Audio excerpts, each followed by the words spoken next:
Oil వేసుకుందామండి. తాలింపు గింజలండి, కరివేపాకండి, ఉల్లిగడ్డలు, అల్లం వెల్లిగడ్డ వేసుకుందామండి. పసుపు వేసుకుందామండి.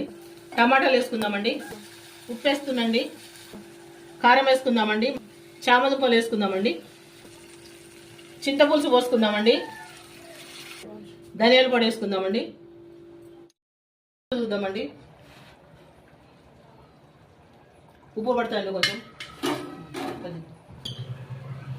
చామదుంపల కర్రీ చాలా బాగుందండి. మీరు ఇట్లనే చేసుకోండి, యాసిడ్గా ఇట్లనే చేసుకోండి, చాలా బాగుంది. పులుసు టమాటా రెండు వేసినాం దీంట్లో. దయచేసి వీడియో చూస్తున్న ప్రతి ఒక్కరు కూడా లైక్ చేయండి, సబ్స్క్రైబ్ చేయండి. మీరు యాసిడ్ ఇట్లా చేసుకున్న కామెంట్ సెక్షన్లో కామెంట్ చేయండి ఎట్లా ఉంది కర్రీ. మీరు చేసుకొని తిన్న తర్వాత కామెంట్ చేయండి.